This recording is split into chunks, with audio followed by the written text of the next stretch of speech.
Did you know that in 18th century Europe, people were willing to risk their lives just to look fashionable? Let's dive into the bizarre world of historical fashion and beauty standards. Picture this. It's the late 1700s in France. The aristocracy is at the height of opulence. Women are sporting towering hairstyles, sometimes over 3 feet high, adorned with everything from feathers to model ships. Yes, you heard that right, ships. Can you imagine walking around with a miniature boat perched on your head? But this wasn't just about looking good. It was a statement of wealth and status. The higher the hair, the richer you seemed. The hairstyles took hours to create, and were often so elaborate that women would sleep sitting up to preserve their look. These hairstyles were not only a fashion choice, but also a symbol of one's social standing. The process involved intricate arrangements, and often the use of specialized tools and products to maintain the height and shape. One of the most famous figures of this era was Marie Antoinette, the Queen of France. She became a fashion icon, known for her extravagant gowns and towering hairstyles. But her style was not just about aesthetics, it was political. In a time of rising discontent and revolution, her lavish fashion choices were seen as a stark contrast to the struggles of everyday people. Her extravagant style was often criticized as a display of excess, especially as the common folk faced economic hardship. This divergence in lifestyle highlighted the growing gap between the classes, ultimately contributing to the revolutionary spirit brewing in France. Now let's talk about the makeup.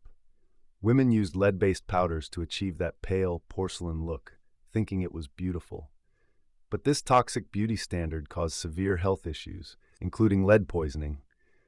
The pursuit of beauty came at a high cost. Many women suffered from symptoms that ranged from skin ailments to neurological issues.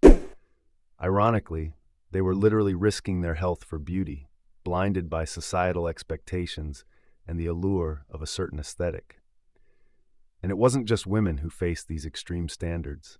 Men in the same era wore tight-fitting clothes, powdered wigs, and were just as concerned about their appearance. The fashion of the time was rigid and dictated by the upper classes, leaving little room for individuality. Men, too, were subjected to the pressures of maintaining a polished exterior, often spending hours grooming and dressing to fit the societal mold. The notion of masculinity was intertwined with appearance, as a well-dressed man was often seen as a reflection of his status and success. As the French Revolution approached, these extravagant fashions became increasingly controversial. The revolutionaries criticized the excess of the aristocracy, leading to a shift in how people viewed beauty and fashion. Simpler styles emerged as symbols of the new social order. This shift signified a rebellion not only against the monarchy, but also against the superficial values that had defined the aristocracy. Commoners began to embrace more practical and modest clothing, which aligned with their new ideals of equality and fraternity. So what's the impact of all this? Fast forward to today, and you'll see that the obsession with beauty and status is still very much alive. Social media influencers often mirror the same pressures, pushing unrealistic beauty standards that can be harmful. The platforms we use daily can amplify idealized images, creating a culture where comparison becomes unavoidable. Just as in the 18th century, people today may feel compelled to alter their appearances through makeup, filters, or even surgical procedures to meet these often unattainable ideals. Here's a thought-provoking question for you. Do you think we've really moved on from these historical beauty standards, or are we just wearing different versions of the same societal pressures? Are we truly free to express our individuality, or are we still bound by invisible chains of expectation? And here's an interesting fact. In Japan, during the Edo period, women used to blacken their teeth as a sign of beauty and maturity, a practice known as ohaguro. This shows how beauty standards can vary drastically across cultures and time periods.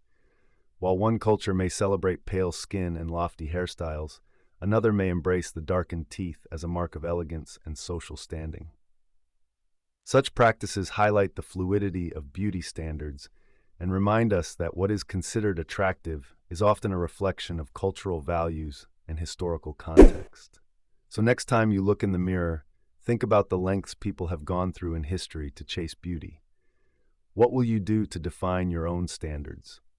Will you conform to the pressures that society places upon you, or will you carve your own path, embracing what makes you unique? The quest for beauty and acceptance is an age-old narrative, and it's up to each of us to determine how we engage with it. As we navigate our own beauty journeys, let's consider how we can celebrate diversity in beauty standards, promoting acceptance and self-love rather than conformity. Let's challenge the notion that there is a single definition of beauty and instead embrace the myriad forms it can take. After all, beauty is subjective and should be a source of joy rather than a burden. In closing, reflect on the stories of those who came before us and the sacrifices they made in the name of beauty.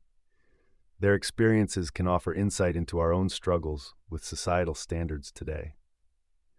The next time you feel overwhelmed by the pressure to look a certain way, remember that true beauty comes from within, and it's your unique qualities that make you truly remarkable.